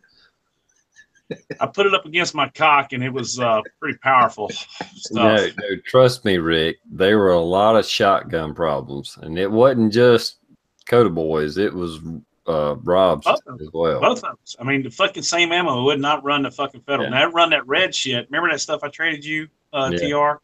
Mhm. It run the fucking ball shit out of that stuff. But I went up and looked at Academy Sports has got the Super Sport, that 1,350 velocity feet per second.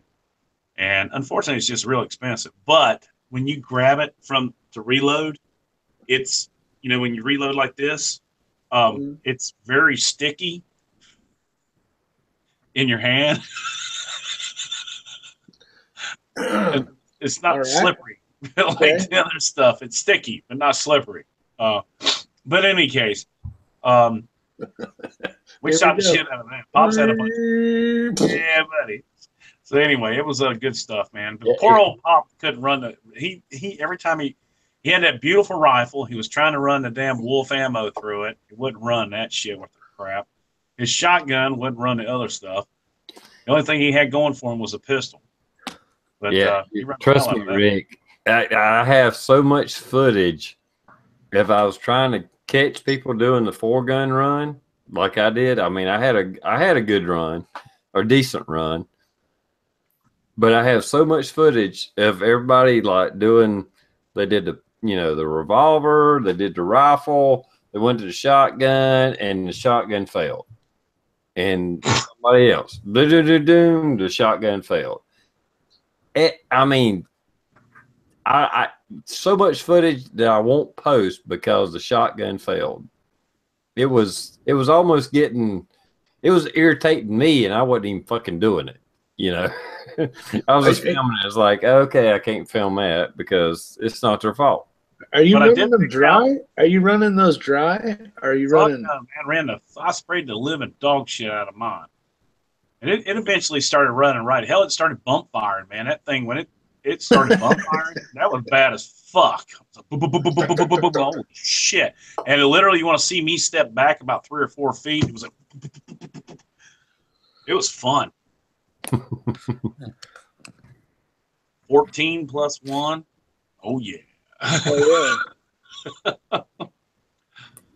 All right. I'm going to end this. I got to go to bed. It's 2 hours. You've been sleeping for the last 45 minutes. You should be right awake now. I know, but I got to go to work tomorrow. So I'm going to let everybody do an outro. And if y'all want to do an after chat, go right ahead. And I'm going to start with Luke, since we hadn't seen him in a long fucking time. A little bit, eh? A little bit. No, it's like I said, busy time of the year, and slow down obviously in the fall. Just even the fact is I don't take care of the pool or cut the fucking grass. So there it is right there, free time. Anyway, really good sitting with y'all. Like I said, a lot of you guys, I watch you guys on the outside and or just listen as I'm tinkering away. And I've always wanted to sit in with a few of you newer guys that I've never had a chance. So really cool. Appreciate that, and good to see everybody. So thanks. Appreciate the conversation tonight. It's good stuff. Well, thanks for jumping in, Luke. I do appreciate it. I miss talking to you, man. I really do. You're always been a cool dude. Appreciate it. Alan, would you like to do an outro? Absolutely, TR. Thank you again for letting me in on your grand forum. Had some great guys in the panel tonight. Had an absolutely phenomenal side chat. I'm absolutely pleased to have been here. I just going to pimp the one thing that's going to be coming up is tomorrow night with the Crazy Scotsman and myself doing foreign and domestic. But other than that, keep the magazines loaded and one in the chamber. Wow. Cool, man. Blue 823. Would you like to do a outro, man? I don't have any cool outro except the Blue, You're My Boy, and that's like off of a video, so I can't really like simulate that. But just real quick, check out SoCal. What the fuck, SoCal? But check out his other channel, Big Meat Sunday. Dude, I made the chili. I made the chili this last weekend that we had at Farmageddon. In-laws approve, the parents approve, and the wife who hates chili fucking approves. So go check out Big Meat Sunday. Check out the $200 chili video. Cut it in half because he fed 30 people 2 bowls of chili. Cut that shit in half, and you can freeze the rest of it. You will not go wrong with that. That's all I got, man. Thanks for the invite. You guys in the external kicked ass. Good to see you all in the internal. Yeah, that was a good chili, and I did see that on Facebook. Anyway, good dude. Good. Yeah, you did a good impersonation of it, I guess. Anyway, it worked out. Coda Boy, would you like to do an outro? Brother, let me tell you something. It's just a pleasure to be here. Any chance and opportunity I have to fuck with the Crazy Scotsman, I will always embrace. He is the most untanned individual I've ever seen in my life. That kid is whiter than white. If he were to walk out in the middle of the evening, all you'd see is his big ass eyes and his eyebrows and that beard. But any case, we love everybody here, man. Thank you very much. It's a pleasure to meet you, you Canadian superhuman individual, you. And Alan, Lord, what are we going to do with you? Blue, that lighting makes your head look weird. And Rich, it's always a pleasure. It's always good to see you. So I'm just happy to be here, man. What a great group of guys. Thank you so much. Thanks for dropping in. I'm glad you could join. Rick, would you like to do an outro? Sure, I'll do a quick outro. Thanks again for supporting TR's chat. Sunday night chat. We got 35 watching and 40 thumbs up, so that's good. I know we had a lot more out there, so if you haven't had a chance, hit the thumbs up button. Other than that, we appreciate you showing up. And Scotsman, bald and curious, go second. And for anybody, I'll do my own outro here. For anybody that don't know, Luke, I've been in chats with him years ago. We were in some serious fucking chats. We were in chats. We would have over 100 people watching. Luke is the man. He may seem very humble and very, like nonchalant or whatever, but we have had some serious conversations, and it's a pleasure to have you on my chat tonight, and I appreciate you coming on, Luke. It's my pleasure's mine, sir. Really, it is good to be back. I'm an amateur. I really am. Appreciate that. No, dude, we were hardcore, man. We were throwing down some shit back in the day. No doubt about it. There's been some thick chats. I can assure you of that. Yeah, for sure. All right. Well, anyway, it's been 2 hours. I'm going to end this. I will do a little bit of it. I want to the little giveaway I'm doing. I didn't say what I was going to give away. I'm going to give away a food saver, at least one food saver. Land Run's going to do a Land Run 89 is going to give away some bullets, secondary prize. So if you want to get into the TR for President 2020, do a VR and I forgot about that shit. Yeah, I got to do a damn VR for that one. Secretary of State. There you go. Anyway, thanks everybody for joining us, and we'll see you later, and we're done. Bye. See ya.